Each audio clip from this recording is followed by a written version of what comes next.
pastinya, kayak makanan atau minuman. Jadi saya bagi ada dua tuh. Jenis produk di bisnis F&B itu ya pasti ada makanan minuman. Nah, yang lagi hype apa nih sekarang? Yang lagi hype itu ada yang namanya frozen food. Pastinya teman-teman di rumah tahu dong.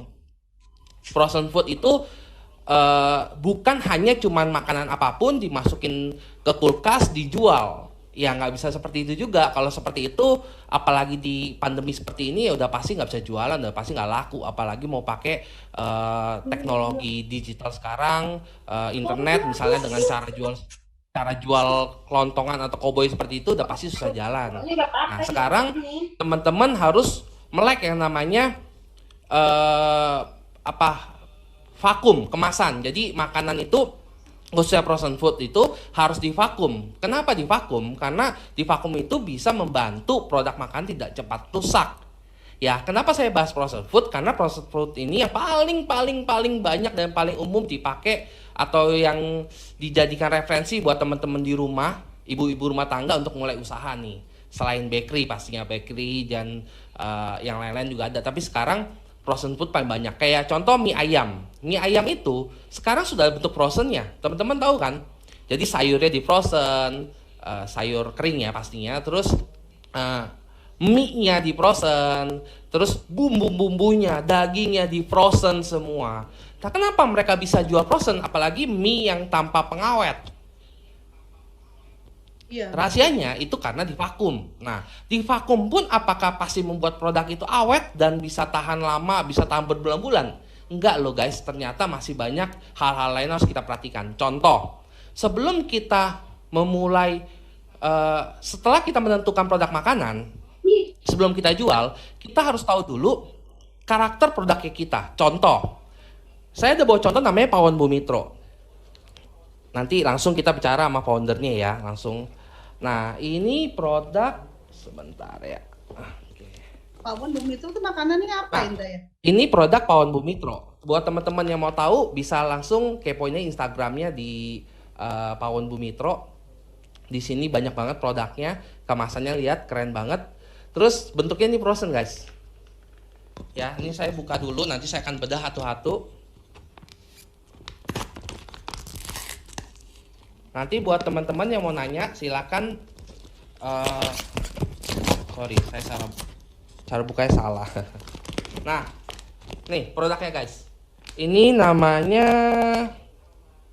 sambal goreng ati. Nah, ini makanan benar-benar makan daerah, makanan tradisional, diolah juga tradisional, makanya rasa otentiknya masih kuat banget.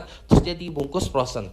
Produk ini seperti ini sudah bisa menembus market luar loh. Banyak banget WNI atau klien-klien dari luar negeri seperti Malaysia dan daerah-daerah sekitar yang mau mengkonsep, yang mau pesen order produk ini dan kirim ke sana. Gimana caranya? Kenapa produk bisa dikirim berhari-hari, bahkan bisa 2-3 hari dalam kondisi di luar ruangan ya. Setelah di frozen pastinya, di vakum, di frozen, terus bisa dikirim selama 2-3 hari. Bahkan ke Papua aja butuh waktu 2-3 hari. Kenapa bisa? Nah, rahasianya itu karena waktu proses pengolahannya aja itu sudah diperhatiin. Saya ada contoh video buat teman-teman, boleh disimak. Video saat kita interview ke lokasinya Pawon Bumitro. Kita langsung bicara dengan foundernya, ada Bu Mitronya, ada Bu Ririnya juga di sana. Boleh dibuka? Yang freezer, ya. Jadi kenapa produk bisa awet? Nah, ini alasannya. Jadi teman-teman harus nyimak nih. Ini dasar ini tapi untuk makanan simple ready kok to sebenarnya. eat. Maksudnya nanti kalau seandainya ada yang pesen tapi dia maunya kita langsung makan aja, nggak mau manasin dulu gitu. Jadi kita siapin yang tidak di packing. Oke. Iya, nanti jadi baru kita panasin di sini. Kita bisa kasih ya cobain seperti ya. kita sudah daftar ke GoFood, ke Shopee Food dan GrabFood. Oke, berarti Oke. base-nya ini semua frozen ya? Yes. Oh, berarti habis jadi diolah, Iya. masukin, disimpan bisa tahan kurang lebih berapa lama untuk Pawon Untuk Bumitro? yang di dalam frozen ya Pak, kita sudah coba di 1 bulan itu masih aman sekali, masih enak, kualitas tidak menurun, rasa masih semuanya masih oke. Yang penting dijaga di vakum kemasannya, Yes, harus betul. steril, Iya. sama suhu freezer juga harus Iya, penting ya suhu Bu? freezer iya, kita harus bener-bener dingin, jangan sampai buka tutup juga enggak ya Pak. Jadi kalau bener-bener lagi memang kita mau ambil aja kita buka. Suhu untuk frozen food ini kurang lebih minus 18 itu yang standar. Iya. Jadi dijaga di minus 18 itu udah cukup menjaga si bakterinya nggak bertumbuh berkembang biak ya Yes. kan. Ternyata sebelum diproses dikemas, bahan baku pun benar-benar harus diperhatikan. Benar-benar harus cari bahan baku yang berkualitas. Apalagi kalau misalnya produknya seperti ini fresh banget daging. Ini benar-benar saat pembeliannya, saat bahan dasarnya datang sampai dikemas, sampai sebelum diolahnya harus benar-benar diperhatikan.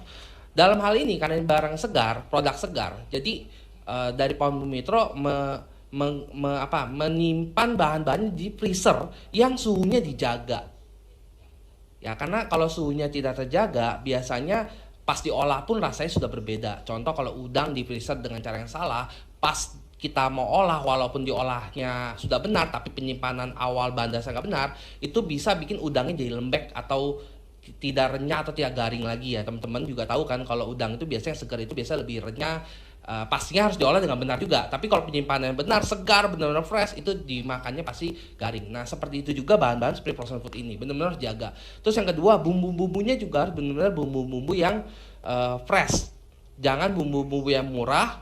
Terus di sesi wawancara ini, di sesi waktu saya kunjungan ke sana juga ada seperti bahas proses pembelian bahannya benar-benar dijaga, benar-benar langsung Bumitronya, langsung ownernya yang ke pasar lihat bahan sampai yakin itu bahan si penjualnya ini memang komit baru dipercaya untuk dikirim. Tapi sebelum itu pengusahanya atau Bumitro dan Bu Riri akan langsung survei ke lapangan. Ini penting banget sebelum teman-teman memulai usaha kuliner dari rumah ya. Ini dasar banget dan sebenarnya nggak mahal tapi harus butuh ketekunan dan kemauan untuk ngejalanin. Terus berikutnya, setelah bahan dapat diolah dengan benar, nah baru kita ngomong ke pengemasan. Jadi, walaupun dikemas dengan baik, kalau diolah dengan salah itu juga ada pengaruh jadi produknya kurang maksimal. Nah, setelah itu akan dikemas. Dikemas pun, nah teman-teman harus lihat nih video cuplikan saat kita kunjung ke sana. Ini saya udah minta izin dengan Bu Riri juga untuk kita share biar teman-teman tahu, oh begini toh usahanya. Dan simple kok. Ayo kita lihat. Packaging. Ini untuk kemasan kita Pak. Untuk pengemasan yang keluar kota kita pakai ini. Oh, ini yang buat frozen jadi bisa tahan ya?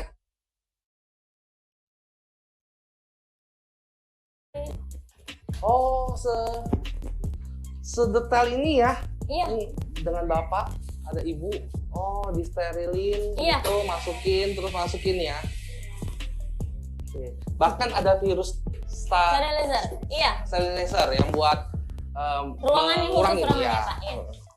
Jadi Oke. nanti di sini di packnya, dibungkusin, di sini divakum dan kemudian di sini diisi lagi. Tapi sesudah disteril dulu ya Pak ya. Oke, Di jadi situ. tahapnya isi. Langsung Vakum. vakum, disteril, baru kita masukin ke dalam pouch. Ini saya nonton dari YouTube-nya Pak Indra loh Pak. Milih vakum, milih sealnya, saya langsung nonton dari YouTube Amin, channelnya amin, Pak Bu. Indra. Semoga Waduh, ini- sangat menginspirasi saya loh Pak. Amin.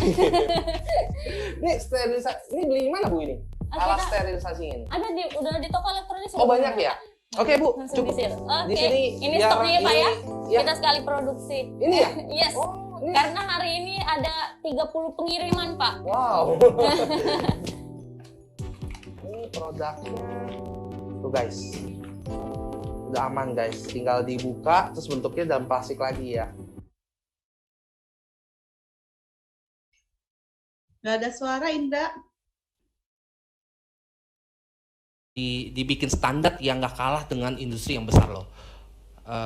Teman-teman lihat benar-benar dijaga ruangannya, dibuat ruangan khusus ya, pasti sungai jaga di dalamnya. Sebelum produk sudah jadi diolah, habis diolah dimasukin ke dalam ruang sterilisasi, divakum, habis divakum disterilisasi lagi biar menjaga si bakteri dari kemasannya bisa hilang dan berkurang pastinya.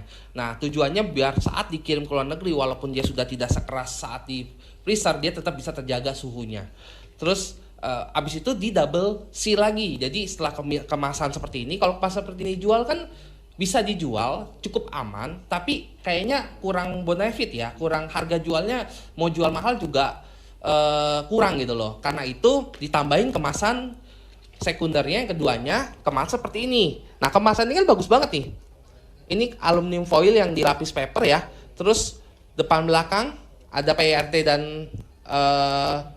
nama, komposisinya, cara menghangatkannya, terus ada kontak personnya, ada apa jenis-jenisnya sampai rempah-rempahnya. Ini keren banget guys. Nah, untuk detailnya mengenai branding, ini kan lari ke branding nanti. Selain kemasan ini bagus, menjaga produk lebih bagus, lebih tahan, tidak terkombinasi dengan produk lain, ini juga bisa naikin nilai jual branding. Nanti akan dijelasin sama teman kita tentang branding. Dan haki itu nanti larinya ke PRT, paten, dan lain-lain. Nah, berikutnya, sebelum kita ngobrol langsung ke Bu Ririnya nih, dengan Bu Ririnya, saya mau bahas tentang ini, packagingnya. Di luar yang packaging premier seperti ini, terus sekunder seperti ini, ada yang namanya packaging tersier. Tersier seperti ini biasanya kemasan dipakai untuk menambah daya tahan produk. Dalam hal ini karena frozen dingin, itu harus beku kan. Kita kasih kemasan, ini namanya box cooler, Nah, seperti ini.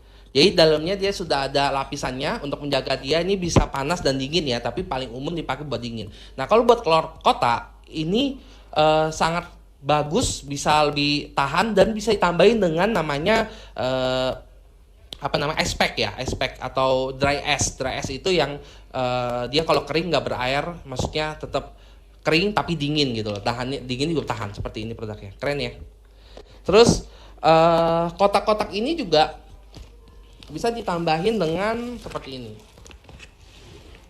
Nah ini buat teman-teman referensi kalau misalnya usahanya frozen food bisa pakai alat-alat seperti ini, bahan atau kemasan seperti ini. Untuk kemasan ini bisa langsung hubungin juga ke teman-teman di komunitas kita namanya Original IDN ya. Nanti teman-teman bisa tanya di sana jelas tentang namanya heat pack, cool pack dan kawan-kawannya. Nah ini kemasan dipakai sama Pawan Bumitro untuk kiriman ke luar negeri maupun keluar kota yang butuh waktu lama. Nah kalau misalnya dalam kota gimana by Gojek? Masih dikemas lagi guys, pakai ini guys. Keren banget, ini tadi karena udah mencari agak basah. Tapi kan ini kalau kondisinya fresh, keren banget ya. Jadi kalau teman-teman Gojek atau Grab ngambil, bisa pakai ini aja. Ini benar-benar dipikirin. Nah ini semua bisa naikin nilai jual. Ini dasar-dasarnya, tapi prakteknya nggak seru dong kalau kita nggak bahas langsung ke pelakunya. Mungkin kita bisa sambungin dengan Bu Riri. Hadir Pak. Nanti ada sesi tanya jawab ya? Ya, nanti ada tanya jawab setelah narasumber ketiga aja ya, biar kita bareng-bareng. Yes. Nanti dicatat ya teman-teman ya. Soalnya nggak seru kalau kita ngomongin cuman ngomongin dasarnya aja, ngomongin teorinya aja, tapi tidak langsung praktek langsung. Dan kurang kena kalau nggak ditanya guys. Ya harus tanya ya. Boleh Bu Riri? Kita akan nanya-nanya, kita akan diskusi banyak dengan pelakunya, dengan Bu Riri. Kita mau tahu nih gimana sih namanya industri rumahan itu ngejalan seperti apa, rasanya seperti apa, dan bagaimana caranya bisa produknya ke luar negeri. Bahkan yang saya dengar produknya akan secara official akan dipasarkan di Hong Kong. Nah ini menarik banget. Sudah tersambung Bu Riri? Bu Riri, keren banget nih Bu Riri. Wah ini yang nanya udah ada berapa orang ya? Halo Bu Riri? Halo. Halo Bu Riri, apa kabar? Alhamdulillah Pak. Alhamdulillah. Bu Riri, ini izin dong, kita mau tahu nih pengalamannya Bu Riri memulai usaha dari rumah kan? Ini yang kemarin kita kunjungi ke sana kan benar-benar dari rumah dan orang-orang sekitar ya yang ngembangin ya Bu. Sebenarnya dari keluarga sendiri Pak, adik kakak. Tapi karena kita dari keluarga. Iya. Dan dari kita adik kakak kebetulan karena kita di rumah tangga biasa gitu Pak, kita nggak ada kerjaannya, terus pandemi kayak gini kan penghasilan juga kita terbatas dan makin susah. Jadi gimana kita punya sampingan bantu suami, walaupun kita cuma di rumah tangga, tapi kita bisa bantu perekonomian keluarga. Oke, jadi benar-benar dimulai dari keluarga, benar-benar usaha keluarga bahkan ya. Betul Pak. Dari adik kakak saya. Wow. Nah, Bu Riri, ini teman-teman juga biasa banyak yang nanya, gimana sih caranya kan Bu Riri untuk Pawan Bumitro benar-benar launch itu kan di April ya, awal April ya. Berarti kurang lebih hampir 2 bulan ya. Ya, betul. Baru 2 bulan, Pak. Nah, pengalamannya bagaimana produk bisa sampai ke Malaysia, sampai ke luar negeri, bahkan ke Papua juga ada kiriman banyak ke Papua ya Bu ya? Betul, Pak. Ke Papua sudah, hampir semua keliling Indonesia udah. Mau ke Aceh juga pernah, ke Papua. Pokoknya yang jauh-jauh ke Batam juga sudah pernah, dan luar negeri juga sudah. Wow. Jadi kalau misalnya teman-teman nanya untuk kirim ke luar negeri itu lebih baik dikirim aja dulu atau disiapin dulu apa bahasanya izin-izin dan lain-lain atau gimana ya Bu ya? Apa bisa langsung kita ya udah deh dari Malaysia mau kita kirim dulu aja gitu? Bisa nggak Bu sebenarnya? Bisa dong, gitu Pak. Misalnya gini, kita kan yang order itu per orang kan Pak. Jadi kita tinggal kirim sesuai alamat. Orangnya ya, betul. Iya betul. Kecuali kalau kita ingin masuk ke seperti supermarketnya yang ada di Hong Kong atau supermarketnya yang ada di Indonesia, itu banyak kebutuhan Pak. Tapi kalau kita kan kirimnya sesuai dengan request permintaan salah satu orang dan dikirim ke rumah beliau gitu. Jadi nggak ada masalah selagi itu masih tapi memang ada ketentuan-ketentuan di setiap negara itu beda-beda Pak. Misalkan kayak di contohnya di Malaysia aja untuk daerah Sarawak itu dia nggak mau pengiriman frozen food itu nggak masuk. Jadi kalau seandainya yang di luar negeri, ya kalau kayak negara lain di Singapura, Malaysia di KL itu bisa. Wow, berarti kalau untuk pemasaran sendiri Bu Riri menggunakan media apa Bu? Lebih ke Instagram Pak. Instagram, bahkan saya lihat Instagram di endorse artis-artis ya Bu ya? Iya Pak, betul. Karena banyak juga. Jadi pertama kali saya endorse artisnya, itu foto, dan dia malah repeat lagi. Pak, saya pesen lagi dong, saya doyan banget cumi hitamnya gitu. Oh iya oke gitu, kita kirim ke Mbak Uut, juga gitu artis-artis yang lain. Mereka malah repeat order kayak DJ apa namanya, DJ Una, itu mereka enak masakannya, malah mau pesen lagi ke kita. Wow. Mungkin terakhir Bu Riri, susah nggak sih mulai usaha dari nol terus mulai dari rumah? Apa banget Pak? Sebenarnya yang penting itu kita niat. Yang penting itu kita niat dan kita mau nyoba. Jangan apa-apa udah takut duluan. Gitu. Coba aja dulu gitu. Jalani aja. Apa yang kita suka gitu loh. Jangan misalkan kita suka masak ini atau kita biasa dengan masakan ini. Kita coba aja share dulu di WhatsApp story kita gitu kan. Siapa tahu ada orang yang mau coba atau tertarik mau pesen ya kan. Terus mereka nanti akhirnya kirim testing. Kita bisa share itu testingnya. Nambah lagi nanti pembelinya gitu. Wow, jadi memang nggak ada yang susah kalau kita mau ya. Terus kita kerjain aja dan pastinya harus direncanakan. Oke, mungkin ada tambahan untuk Kum, masih ada waktu kita? Mungkin ke narasumber kedua dulu aja ya. Nanti kita akan ngobrol-ngobrol lagi sih. Narasumber kedua ya. Iya. Oke, Bu Riri, makasih banyak Bu. Nanti mungkin izin ada yang nanya-nanya Bu. Masih ada waktu. Boleh ya Bu Riri ya. Iya, boleh. Terima kasih Bu Riri. Oke, kita masuk narasumber kedua ya. Buat teman-teman yang ingin bertanya, silahkan tulis di chat. Nanti kita akan ada hadiah juga ya buat teman-teman yang ada pertanyaan terbaik ya. Ini ada produknya salah satu teman di HIPMI ya, tea tree toner, whitening, sama sabun yang akan kita kirimkan nanti pada penanya terbaik. Jadi silahkan siapin pertanyaannya. Nanti kita akan tanyakan di sesi tanya jawab ya. Kita mulai sesi kedua. Narasumber kedua kita yaitu adalah Bapak Insinyur Erinaldi Alisman. Nah, saya sedikit infokan ya untuk CV-nya beliau. Dr. Erinaldi